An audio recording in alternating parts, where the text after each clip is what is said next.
Hi, everyone. Good afternoon, and welcome to our session, Affinity and Alliance Spaces for Adults and Students. We're going to start off with our introduction, just to give you an idea as to who we are, so you know from what perspective we're coming. So my name is Lisa Palmero McGrath. I am the Dean of Diversity, Equity, and Inclusion here at Westminster School. That's where I'm calling in from. I identify as she, her, hers. I'm Filipino American. And we wanted to answer the question, what brings us and keeps us in equity and inclusion work? This is year 7 for me at Westminster School and year 17 for me in the independent school world. And I would say that I've always, as someone who was born and raised in Saudi Arabia and then moved to the States when I was 14 for boarding school, I've always identified as the other, and that's often been my experience. And so equity and inclusion work has definitely been my life's calling, and one that I've stuck to for the past and stayed with for the past 17 years. And so now I'll introduce my colleague. Hi, everybody. I'm Susan Martell Jenkin. I'm the Chief Equity and Inclusion Officer at Miss Porter's School in Connecticut as well. And that's where I'm calling in from. I use she, her pronouns, and I identify as Latina. My family is Colombian and Honduran. I also identify as first generation, right? Being the first to be born here when my family is immigrants.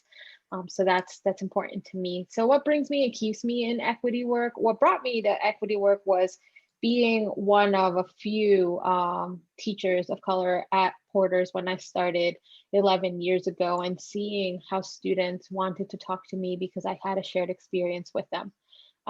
There was something really powerful about that I had not realized, because I had the privilege of growing up in New York City surrounded by people that looked like me. And so that keeps me in the work. I want to continue to be an adult that mirrors for students their lived experience, but also creates opportunities for them to see themselves and hear from each other in ways that allow them to grow. So that's who I am. So we're excited to share with you 2 schools, 2 journeys, 1 shared goal. Lisa and I get to work together in Sphere and lots of different places together. So I'm really excited to be here with her and to share a little bit with you about who Miss Porter School is. So we are an all girls 9 through 12 boarding and day. We have 320 students. 17% of our students are international, 32% we identify them as domestic students of color. So our international students and our students of color number does not overlap. Our alliance work, which you'll hear about today, began in 2013, and our affinity work restarted in 2014. For us, it's really been a critical piece of our work as an institution, because we needed to have spaces for our students and for our adults later on to actually process with each other, learn from each other, and be in community with each other. So that's a piece that it feels really important to share with you all today. For me, Westminster School, as Susan mentioned, we're part of this consortium called Sphere. We're right near Hartford, if you're not familiar with the Connecticut map, but we're right near Hartford. And why are we specifying U.S. students of color, the 20% there? I think that's the piece about admissions. Schools do it differently. For us, we're really specific in making sure that the numbers that we project and share are based on the ways in which families choose to self-identify and the ways in which students self-identify, but specifically our students here in the U.S. So as we talk about alliance and affinity groups, when we talk about affinity groups, even if a student is an American, a non-American, Asian student, for instance, could still join and would still join in affinity group work. So those affinity groups are still open to students, however, whatever their nationality. At Westminster School, our alliance and affinity group work, I arrived here in 2014, and that's when we really started to formalize the framework. So even though we did have different groups that existed, it was more deliberate and more structured when we had a very specific type of rollout, which we'll get into in this conversation, in this presentation. Yeah, so before we get going, we wanted to make sure we highlighted for you what is an affinity, what is an alliance. And so I'll share with you one of the simple definitions that I often use when talking to new families or new students. Alliances are collective spaces where we all come together to learn about a specific identity, identifier, or issues that pertain to one type of community or intersection of communities. Affinities are spaces where I go if I can speak from the I perspective to be with other people who can speak from that I perspective. And so when thinking about the two, really leaning on affinities are I spaces where I can go if I have that identity, and alliances are we spaces where we can all go to learn together. But Lisa, if you want to add anything to that. Sure. So we have a lot of affinity groups, though we're specific in talking about how it works for diversity, equity, and inclusion, DEI work. As it relates to just our world, affinity groups, they're not new. So for instance, if so I identify as an a cappella beatboxer. So if I were to say, for those of you who are interested during a meeting, if for those of you who are interested in beatboxing with me and singing a cappella music, whatever grade we say form here, whatever form you're in, let's meet in the back of the dining hall after. Or for an alliance, the idea of we collectively learning together. For those of you who are interested in learning how to sing, we're going to meet by the fireplace today after lunch. The same goes for athletics. So oftentimes when I describe affinity and alliance groups to students, I explain it as saying that alliance groups, it's for everyone, however you self-identify. But for affinity groups, we have them in athletics. So if you're a student who's interested in tennis and you identify as female, we're going to meet in the back of the dining hall after dinner today. So that's an athletic affinity group, but we call them team sports. Thanks, Lisa. Oh, let's see. So I'm excited to share with you all today adult affinity groups and what they look like at Miss Porter's school. So you might be wondering, why should adults have affinity groups? And really 3 points that I want to highlight for you is that it's critical to acknowledge the identity needs of our adult population. And I intentionally say adult population because it's not just teachers, it's not just faculty. It should also be inclusive of staff, of families when we're thinking about how we include them in our communities. And so that piece is important for us to be mindful of whenever we're thinking about it. When thinking about employees, this is often a really great retention tool. It adds a space for people to come in and be in community with each other who have shared identities and can be supportive and in collaboration with each other in ways that make sense to them based on their identity. It's also a space for accountability and support. And specifically this, you'll hear me talk a little bit more as it relates to our WHERE group.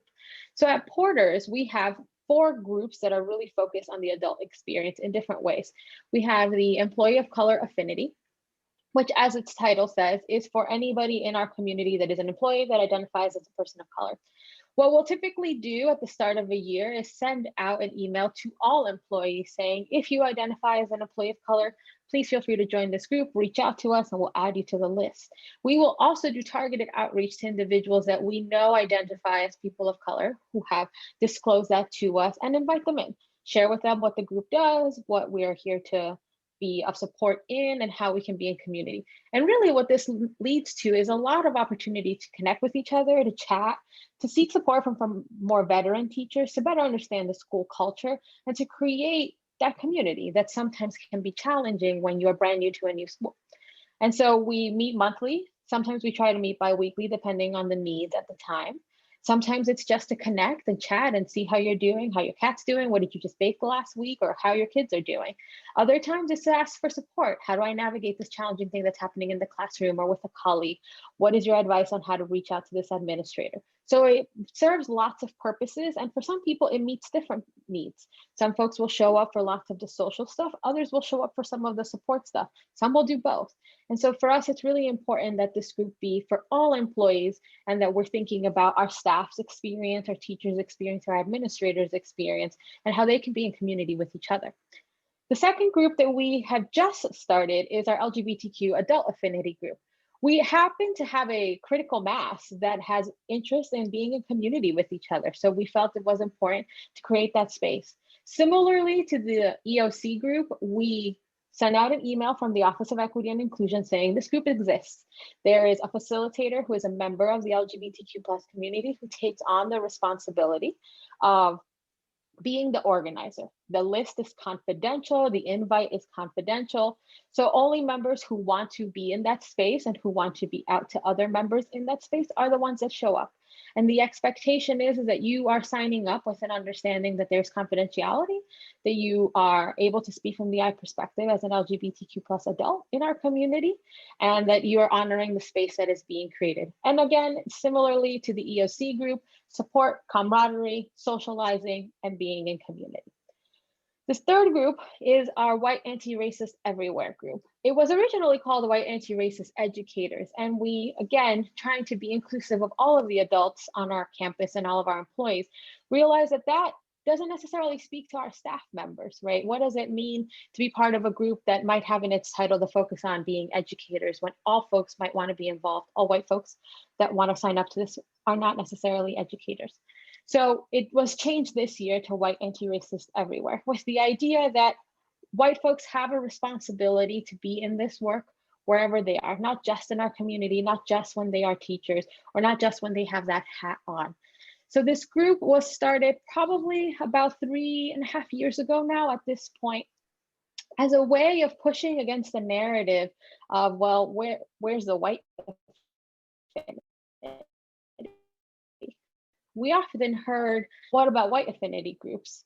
When we needed to dig a little bit deeper, for me, the question was, well, what do you want to talk about in this white affinity group? Because that often came up as a challenge to why student of color groups existed or specific racial or ethnic identity groups existed. Oops, sorry. So that's okay, Lisa. So for us, we said we can have a white affinity group if we're going to be dedicating the space to having conversations on being anti-racist, being an ally, showing up and being held accountable to and for people of color. We are not going to have a white affinity group if it's going to be a space to talk about how we don't get the same benefits as people of color or the same perks as people of color, which was the perception because we had an affinity group or we had an alliance. And that caused a lot of people to think and stop and say, well, do I want this space just to complain that I'm not a person of color? Or do I want this space because I actually want to be part of the solution and the work that is necessary to create an equitable school? So with that conversation in mind, the adults said, well, let's pilot this, let's model this for our students. And so we had a year where the adults were sharing why they were joining, why it was important for them to be part of this, why they were inviting students to be part of this. So when you hear about our student groups later, you'll actually hear about AWARE, which is the student organization that mirrors WHERE. And so we're very excited that that's a group that we have on our campus. And the last group, which is a hybrid of sorts, but I felt important to add here to give you more context on how we look at adult support, is our Black and Latinx Family Alliance. This group functions essentially as an affinity for the families of any student that identifies as Black and Latinx.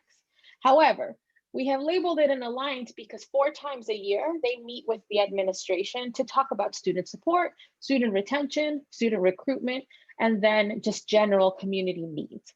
So because of the ways in which we are in partnership as an administration with the families, it felt important to label it an alliance. Whenever the administration is not there or is not in those meetings, it functions as an affinity and as a space where our families are able to connect with each other and get support from each other. Because as a boarding school, some families are sending their kids from pretty far away, and it's kind of nice to have a group chat that you can lean on and say, who can drop off this thing my kid needs? I would love that, and I would appreciate the favor. That's been a really great way for us to connect families early on in the process, have them have kind of buddy systems, and allows the students to know that there's a bigger network there supporting them in their experience here. Those are the adult groups that we have on campus at Miss Porter's school, and I'll pass it to Lisa to share a little bit about what Westy's doing.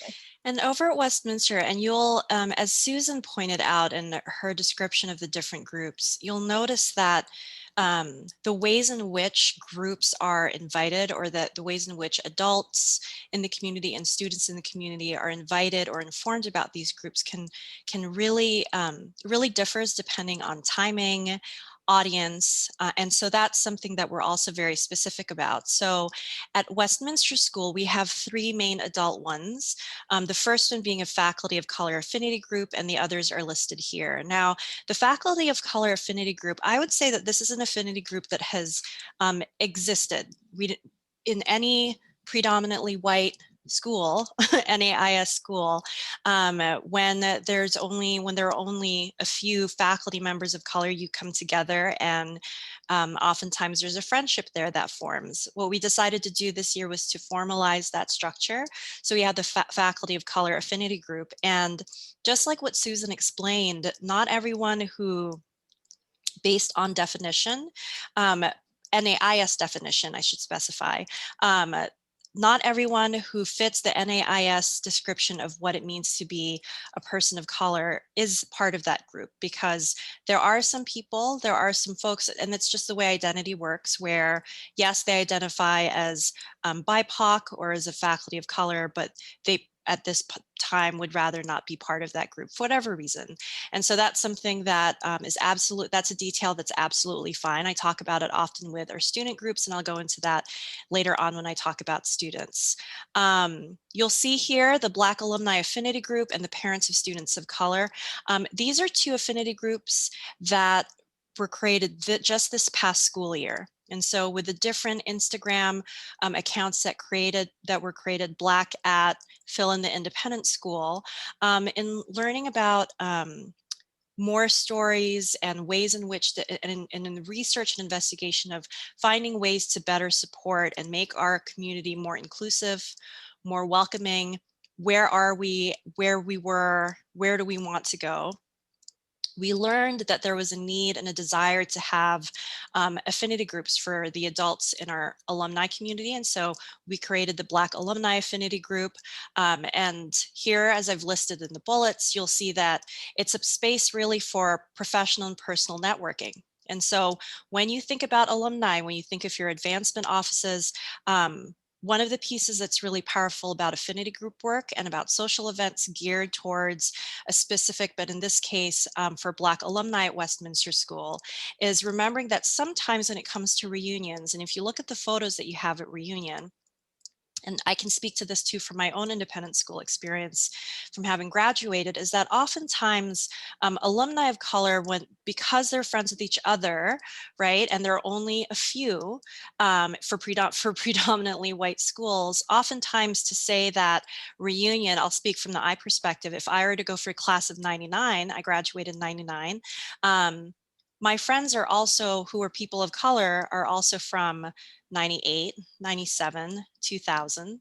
And so I may not necessarily associate very closely with the class of 99 because my closest friends are spread out among the different graduation years. And so social events for Black alumni allow and create spaces for Black alumni to come together, return to the school, and be together in community. And so the same idea with parents of students of color, that meeting other parents whose children identify as students of color, and it's specific to parents or guardians of students of color because of our multiracial families and the different ways in which families identify. So this is a place, it's an additional place.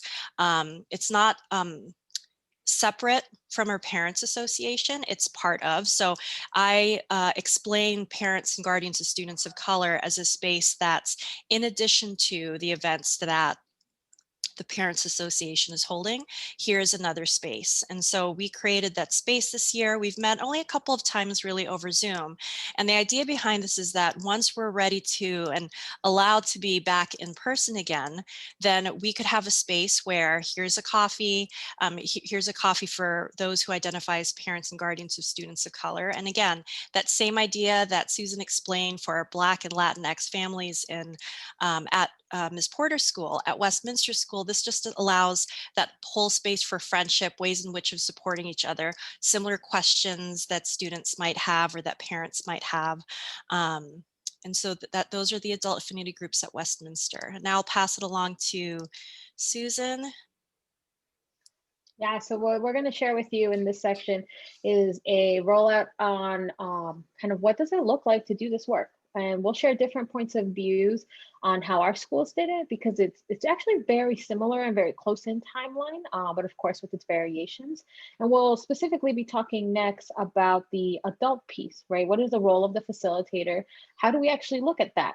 And so Lisa will be walking you through the role of the facilitator, and then I will give you some insights on systematizing that adult support in support of our students.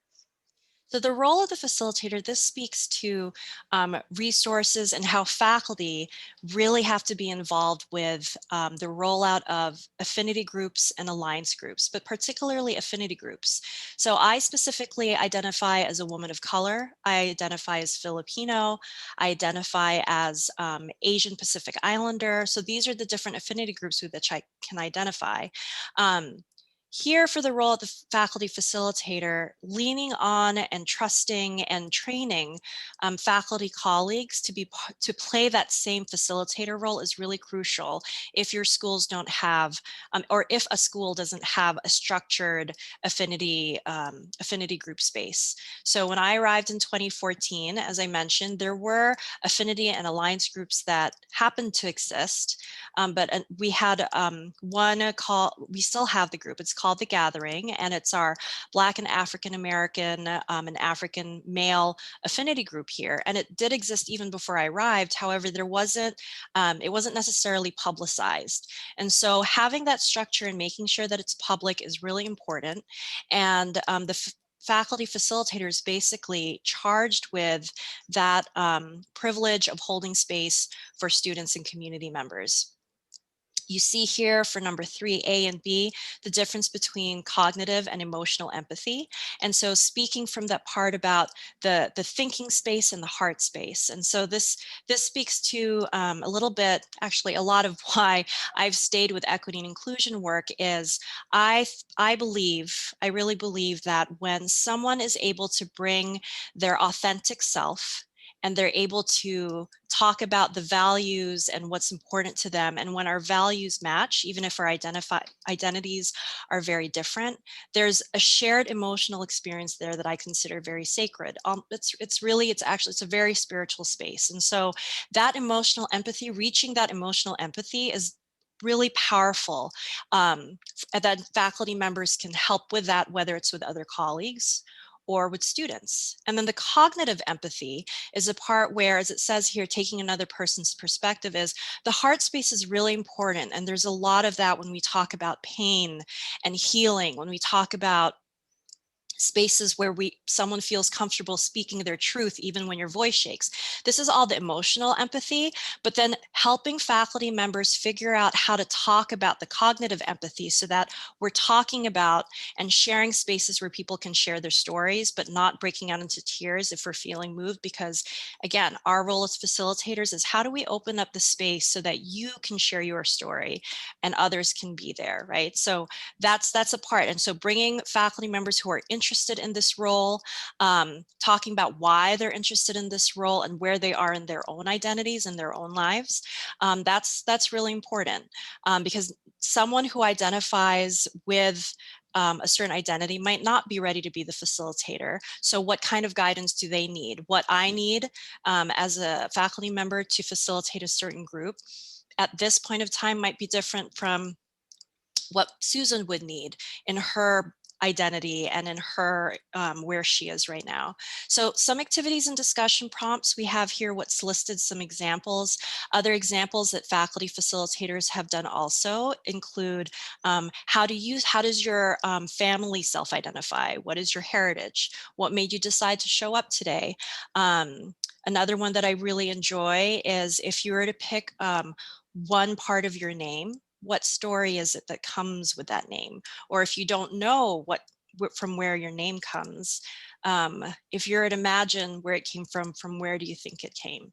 So for instance, the name Palmero, when I talk about how that's my maiden name, it's a middle name, that comes from being Filipino and it's of Spanish descent as well. That's part of the storytelling piece that comes with activities, discussion prompts, and the friendship and community that comes with learning and feeling the emotional empathy that comes with being a faculty facilitator for an affinity group. So there's a lot there. And knowing that there's a lot there, again, faculty facilitator supporting the student group, so there's leadership there. This segues nicely to what Susan's going to talk about here. Yeah, thanks, Lisa. I want to uplift one key piece that you said about acknowledging where the adults are in their identity. That piece is huge. I think we as school administrators need to be very thoughtful in that for the sake of supporting that adult. So thank you, Lisa, for saying that. Definitely wanted to uplift it. So thinking about how we systematize adult support and the leadership that they participate in, I felt it was important to share a couple of questions that I have grappled with as I think about the adults that support our students here. Specifically, we often think about the time, the energy, the emotional labor that Lisa just walked you through and gave you a glimpse at, that the adults have to do when they are in these spaces, holding space for students. We could easily say that compensation should look like a stipend or an additional piece in their salary. And that is obviously something that we talk a lot about in independent schools as a way of making sure that somebody is compensated for the work that they're doing. However, that is not always something that is available to all of our schools for various reasons. And so that doesn't mean that we shouldn't still consider compensation and what that looks like, right? So how can adults be compensated for their involvement? First thing to be considering. I invite you to think about creative ways to think outside the box. And so that's one of the things that we have done here. We have a co-curricular role system at Porter's. So because we're a boarding school, and like many boarding schools, our faculty will do dorm duty or sports or support a student organization of some kind. And so we thought to ourselves, well, where can we actually give compensation in a way that honors the lived experience of an adult? Because so often the adults that are taking on this work are teaching, possibly coaching multiple sports. We are not a triple threat school, but they may be doing dorm duty and sports. They also have their their family. So where can we reduce production depending on the amount of work that they're doing? Is it a new group? How are they performing? Can we think about spreading out the work? So if it's heavy in the fall, is it possible to move something to the spring? If you have a trimester system, what does that look like? Can you give credit in a different way? So for us, instead of having an adult coach, they would lead an alliance or an affinity or both, and that counts towards that body of work. Are you a school that has every adult sit on a committee? Can this body of work replace a committee assignment so that that can be balanced out in the amount of hours that an adult is asked to be involved in? So I share those examples as ways for us to be thinking about what is in your school, what can you use? So that gets to the second question. How can you leverage the systems already in place at your school? Both in thinking about compensation, but also in the creation of these spaces. How are adults already involved in student organizations? Where are they already supporting students? Where are they already getting credit for those things? You may not be thinking about it, but some of the organizations like Model UN, Mock Trial, those often have adults that need to be involved, need to be planning, need to be thinking of things. And there's often some form of acknowledgement and compensation for that time. Let's think about these groups in that same capacity and think about honoring that adult work as well. A third question, right? How are you making sure that you're not tokenizing when asked to lead, tokenizing faculty when asking them to lead this work? Now that's a huge one, right? Because just because I identify as Latina, I don't necessarily want to walk into a school and immediately be told, as the one Latina person in this room, can you lead the OLA group? Can you lead the Hispanic and Latinx affinity group? Because that's going to say something to me if you haven't built a relationship with me, if you haven't walked me through what the expectations are, if I haven't shared with you that that's what I'm interested in, I'm all of a sudden going to possibly feel like, are you just asking me this because I'm the only one? Is that all I'm here to represent? And that's icky, right? And I share that from a space of having been the only one, having been asked to be the one to go support this group because there was nobody else. And so that's an incredibly important balance because we are bringing adults in that we want to make sure look like our students, share the experiences of our students, and we need to be mindful of the asks that we put on them based on their identity. So how and whom do you ask to lead and why? Lisa, do you want to jump in on that one? Yeah, sure. So let's say you're starting off and you think we don't have a structure in place and all of this sounds really good, but I don't really know where to start. You have Susan and me to ask for ideas so we could learn about your structure and maybe make some suggestions. Another piece is pay attention. I would suggest paying attention to the folks who sign up for different conferences. And so when we think about the compensation for involvement and the ways in which to figure out leaders, I ask the question, who is it that's raised their hand, particularly during a time when let's say it, independent school, boarding school in particular, it's a lifestyle. And so if someone's asking, hey, can I attend this conference? Or here's an article I read, thought it might interest you. they have, through that action, identified themselves as someone who's interested in DEI work, in diversity, equity, and inclusion work, and possibly, if not affinity group work, alliance group work. And so I'll speak to the I perspective as someone who identifies as Asian American. And as someone who's done her homework and who knows resources, I can talk about the racism that exists within Asian communities and how Asian communities are also need to do their work when we talk about anti-racist work. But someone who identifies as Asian might not be able to do that. So we have to think about impact and intent. So someone who's very well-intentioned will say, I identify as Filipino, I would love to be the group leader.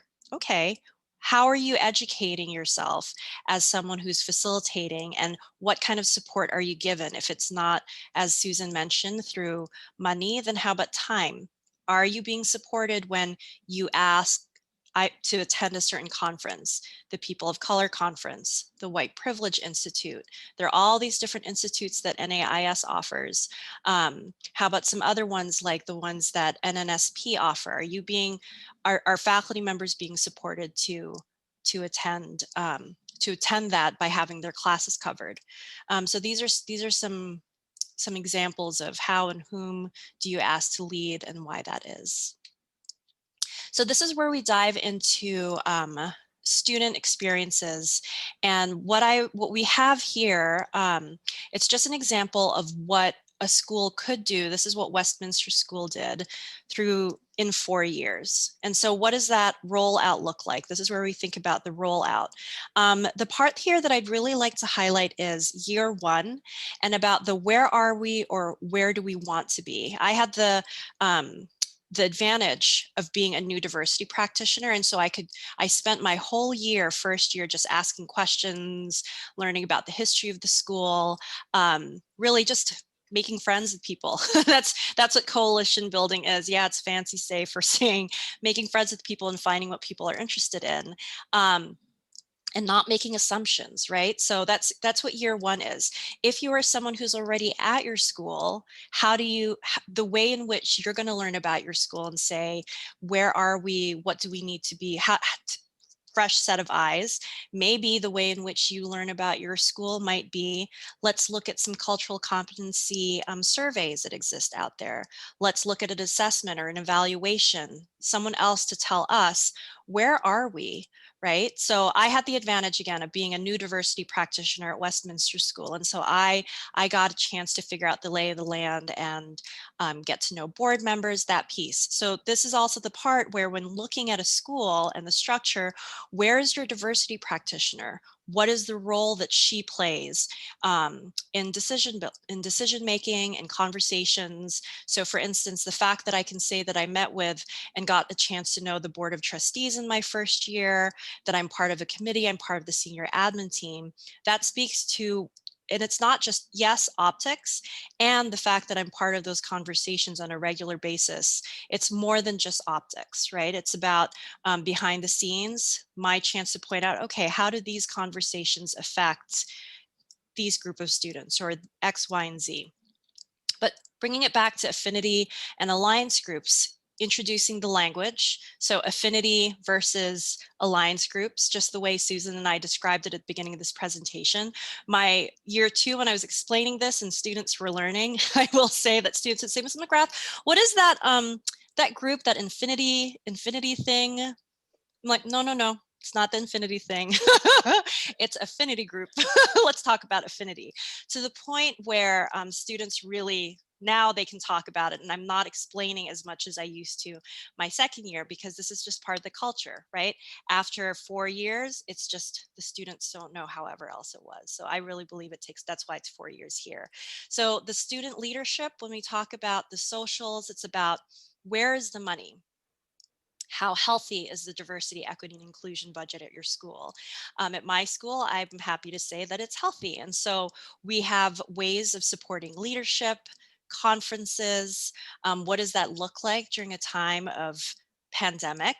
What does it look like in terms of your publications. So Diversity Leadership Council is what is made up of the students who are the student leaders of our affinity and alliance groups. And just like we have the prefects in the student council, the Diversity Leadership Council is described and is part of our publication. So it's in our handbook the same way that the student council is, because the idea is that this is wonderful and I'm passionate about this work.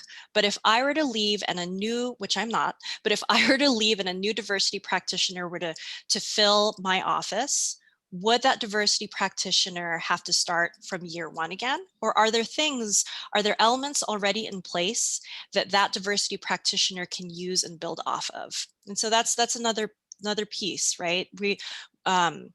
Where is the history, and where are you institutionalizing and making sure the institution, that's the word, institutional history.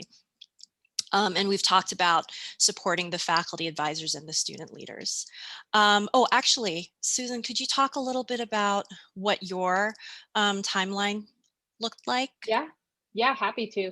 So for us, I had the benefit of having been a teacher first and having been on the ground and in the dorm and in the teams with the students before I really moved into the diversity, equity, inclusion space officially at school. So for me, it started really as ground level work, hearing from the students what wasn't working, what didn't feel good to them, right? There were culture clubs of sorts that existed. They were very disjoint. They did not necessarily have institutionalized adult support. They didn't have funding, so they had to do a lot of fundraising on their own, which itself was a barrier for some students to access. And so I and another colleague decided that we were just going to do some crowdsourcing. Where are the students? Let's talk to them in affinity groups, right? International students, students of color, and then those two groups were the ones that we started with, just saying like what's working and what's not. And we quickly found out that what wasn't working was the fact that they didn't have any place to go to talk about who they were, what their identities were, and to teach and learn from each other, right? This was a specific group of students in 2013 that was really, really interested in education, right? Being part of educating their peers, being part of educating each other, and having that piece be critical, which is why for us, the alliances became the learning spaces. So that was in 2013. And our first year was a lot of, like what Lisa said, getting information, going on those information gathering expeditions, trying to make sure we knew and we understood what the needs were.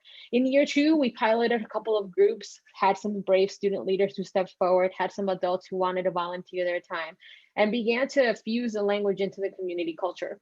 By year three, people knew the jargon, knew what was going on. We started to realize that the adults needed way more support in terms of their time, their commitment, supporting them and getting the professional development that they needed, but just in general, setting that up as a structure, which is where the advisors, as we call them, became a systematized process here. And in year four, they've been going since. So that was a 4-year process for us as well, because now it's just part of the institutional culture. And now in 2021, we're ready to look at the groups again and do a revamp, because we've learned a lot over the last 8 years. And what does it mean to have had 2 full 4-year cycles, go through a system, and now be ready for more? So looking forward to that body of work that we're going to do this year. Mm-hmm.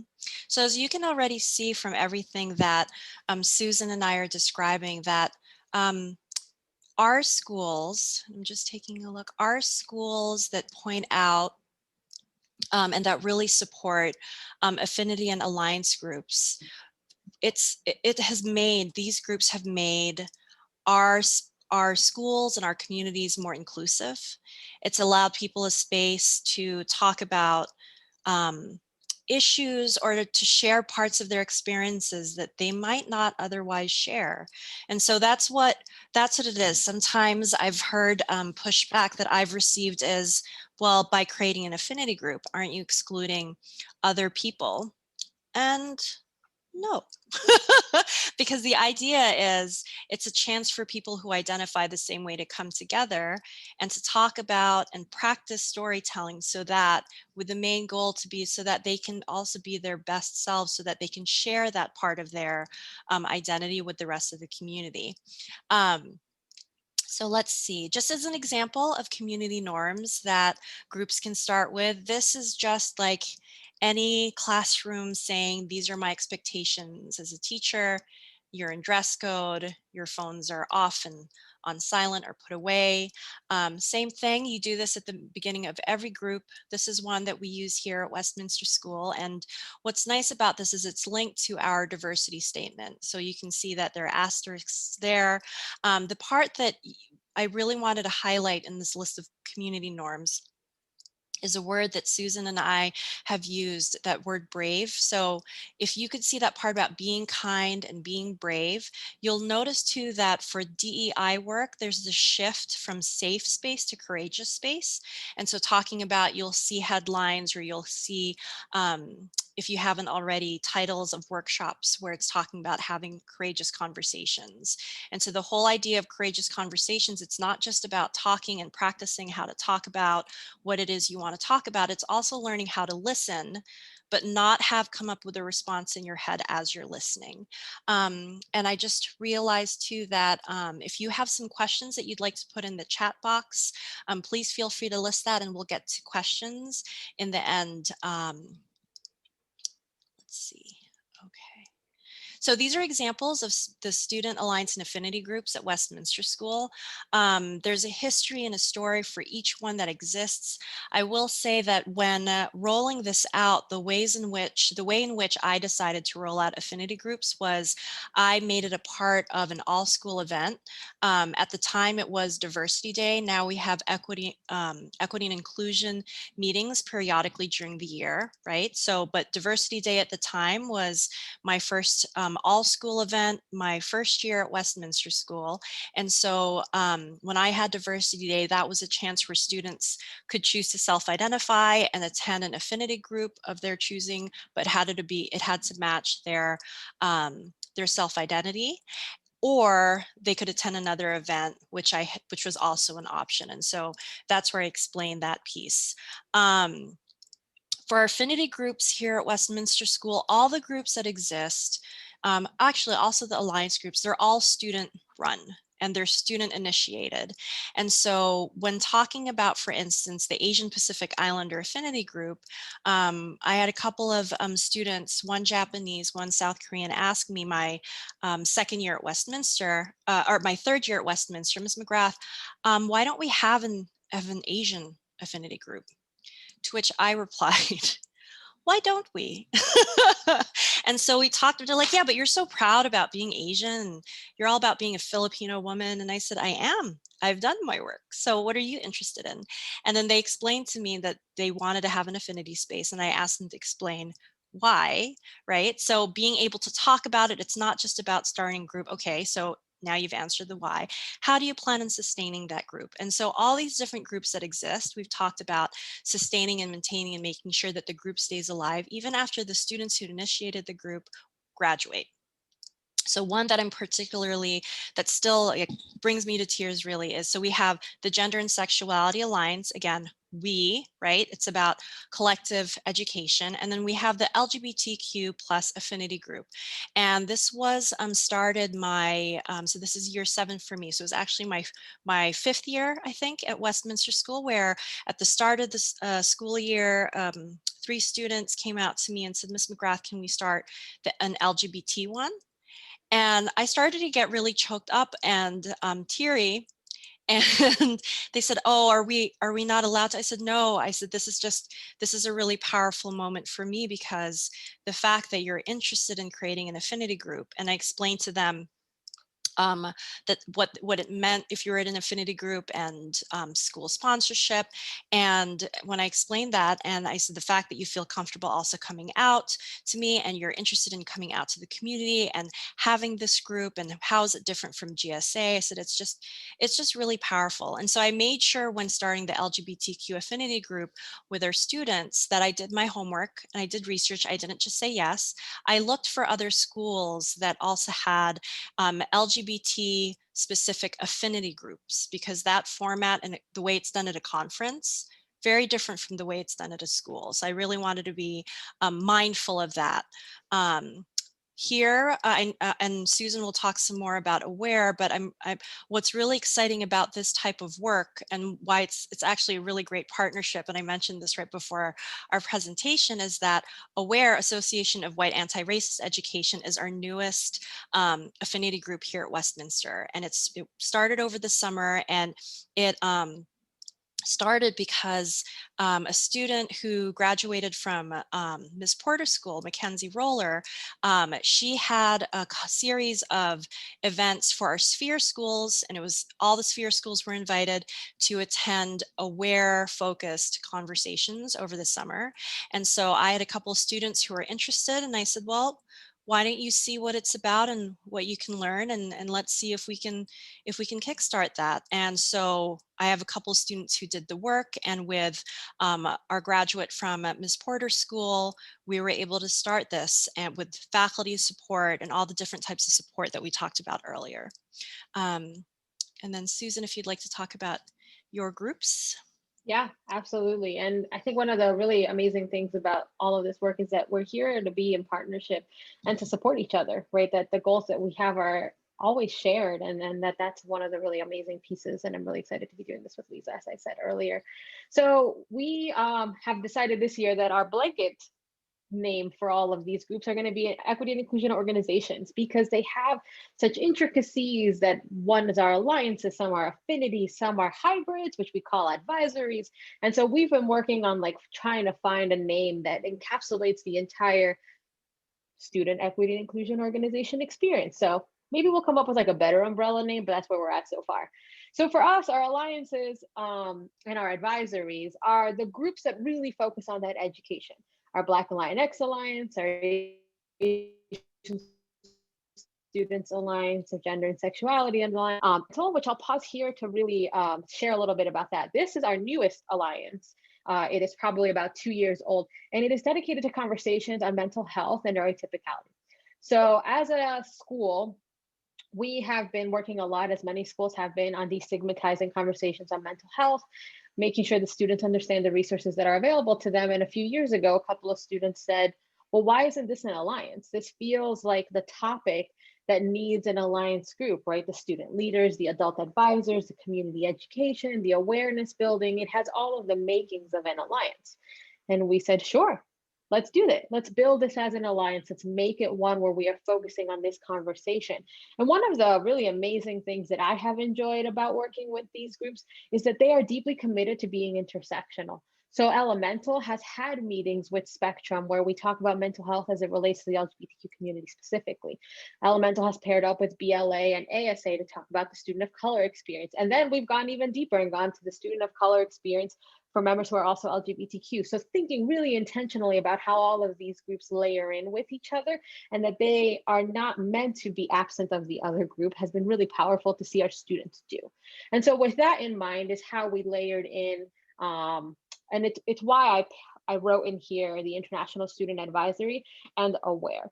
While ISA and AWARE function as affinities in many spaces when it's just the international students working together, or just the white students working with the white advisors to that group, they are very committed in their missions and their visions to partnering with the other groups to have intersectional conversations that are open to the whole community.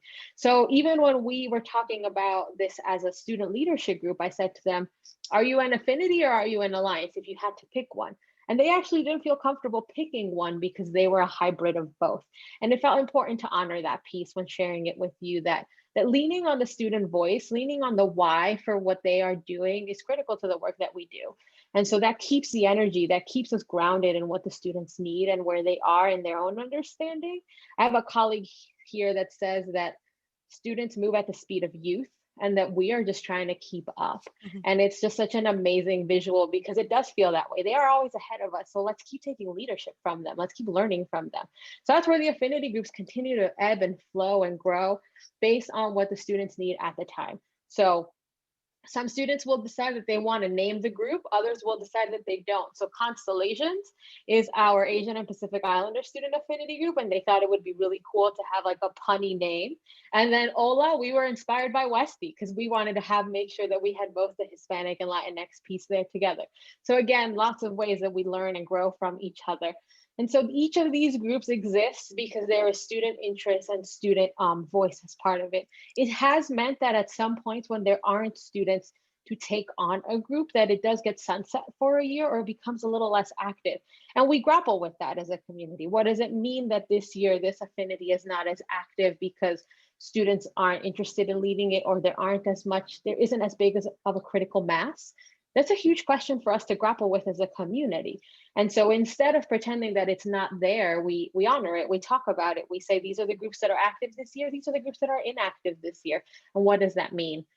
Our newest affinity group is our disability affinity, and it actually was created by a ninth grader this year who came in, started the school year. We do an introduction of alliances and affinities and the student leaders at the very beginning for all our new students. And she said, I don't see a disability affinity and I would like to start one. And we said, sure. You need to come up with a purpose for your group and you need to find an adult that can support you. And often our students look for adults who share in that identity. Sometimes the adult is somebody who is proximate to the community or connected in some very intimate way and can be there to support the student, right? And important for them to be modeling allyship as well. And so the advisor to our disability affinity group is actually our teaching and learning specialist, because the student felt that that was a visible member in the community that students have seen as an ally and as a support in these conversations. And they are currently meeting bi-weekly and learning to grow their little group, and again, destigmatizing these conversations and making it something that you can be in community around. So similar to Westy, always leaning on the student voice. And I learned something too. I didn't know that about your Ola. That's really cool. So for us, I also want to be mindful of the time, that we have some questions. I'm just going to show, oh, great, that is our questions slide. So I'm actually going to go through some of the questions here that we've received. And so that way we can take turns answering it for the time that's left over. One question, did you experience any challenges around the timeline? Why aren't we there yet? Why does it take this long for a 4-year cycle, etc.? I think it depends per school. So I'm actually going to remove oh, actually, no, let me just share this because there are also a list of resources here. One is from Teaching Tolerance, Toolkit for Making Space. The other is from Rosetta Lee, who's an amazing presenter, facilitator, diversity practitioner, warrior. If you don't know the name, you should. It's one of those names you should know. So affinity or alliance group work. So I can share those. Would you mind putting those in the chat box actually, Susan? Yeah, For I'm happy to. And we everyone? can Is that also, I okay? believe, like link the slides Oh, that's right. after our presentation so Presentation. folks can Okay. access them. So I'll stop sharing this as we're answering these questions. And so I think to answer that first question about what were the challenges around the timeline I think really depends per school and depends on who will be starting it. So for me, for instance, because it was my first year at Westminster School, it was also my third school. I had had experiences at other schools, and when starting affinity and alliance work, you want to be really deliberate, right? So anything that's equity and inclusion related, I wanted to make sure that in my first couple of years, as I was getting to know colleagues and as the community was getting to know me, anything that I said that my office would be in charge of and would do, we would do 150%. So it wasn't just a suggestion when I said that we were going to do it, it was going to be done really well. So I wanted to make sure that during that first year that that I was very intentional in the way I was learning about the school. Now that said, affinity and alliance groups, the idea already existed. It just needed more of a foundation and structure, and it needed more of a a rollout, really. So it depends per school, and this is also top down. So there are some schools where where board members or the head of school or the senior administrative team, it's an easy no, you cannot have affinity groups, and for various reasons. But sometimes affinity group work, that's a practice that some schools won't allow. And so in a situation like that, this model wouldn't exist. It would just be alliance groups. So that could be a challenge at another school. In terms of my 4-year cycle, again, for me, it was just making sure to take time and make sure it was really deliberate. So when students, for instance, asked, Ms. McGrath, I really want to start this alliance group, before I had them start the alliance group, I said, okay, let's go to, and the first diversity club that existed was the Multicultural Student Union. So anytime students had ideas, I had them start with the Multicultural Student Union, saw how long it stuck. And in this case, we had Junion, for instance, which is an alliance group for students who want to learn about Jewish tradition and culture and identity. And now they're their own group after that. How do you customize this for a younger audience? I'm at a K-8 school. Someone also said, would this be the same approach for an elementary school? Do you want to answer that, Susan? Yeah, I'm happy to give some thoughts on that. I think there are some really great models for lower school affinity-based work and alliance-based work. One school that comes to mind is Little Red Schoolhouse, Elizabeth Irwin in New York City. They have it in such a way that students are engaging in it from the time that they arrive. And so I would say that you can model a lot of this for lower schools and specifically middle school, because I think middle schoolers are ready for these conversations, but they need to be very, very structured and very intentionally put together. It requires the adults to be much more aware of their own identities, how they're setting up the space, and being in partnership with families. We want to make sure that this is something that families know that we are engaging in, that there's institutional support, because we are working with littles. And so younger students need that structure. They need to have that ability to connect with the adults in their community at home, as well as the community at school, to be engaging in these conversations. So I've heard of lots of schools that are lower and middle schools that are doing this, that are doing really great jobs. And it's very similar to the process that we have, just much more structured. Mm-hmm. And I think that key question, the question why, right? So if this all sounds really good, and the structure is really good and you want to offer the space, what population do you have? How will it serve them? And why are you interested in making that offer, right? So the why. So I will say, for instance, for my API affinity group, it's been a source of joy and good food and laughter these past few years. For me, as an Asian educator here at Westminster, it was really, in my 17 years, this is the first time where I've had so many students say quite proudly that they specifically identify as a person of color and as Asian. It was a powerful group as COVID-19 and the pandemic really started and stories started, and their experiences. The space for our API affinity, I was able to hold space for students to talk about how they needed to be supported. What were they hearing? What were they experiencing? What were jokes? Humor is a place where if someone thinks it's, oh, do you have the, what comments they were hearing? And so what came out of that API group, I learned from them. I took from them what they shared, both cognitively and emotionally. And then I spoke to our student leaders, our captains of different athletic groups, and then to the different grade levels, and said, you have schoolmates who are hurting because they can't go home. And I put into context of, even if you're reading it and thinking it's this, let's bring it home. And so this was last year, right before spring vacation, before people were leaving, and different comments and different ways that people were dealing with or managing the anxiety that comes with that looming possibility of where we are now. And so we were able to support them. The same would be said of our Black affinity groups. An educator can't be the person for all students. And so for that, I lean on my Black colleagues here at Westminster who can ask our young men, specifically our young Black men, how are you? And have frank conversations where they can offer support that I can't offer as someone who does not identify as Black. I think we're closing in on the ending of this presentation because this ends at 3. Yes. So I think we'll So go ahead.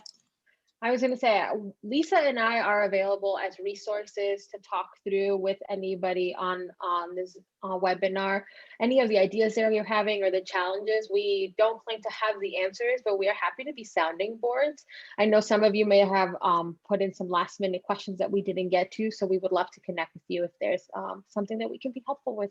So thank you for being here. Yeah, thank you.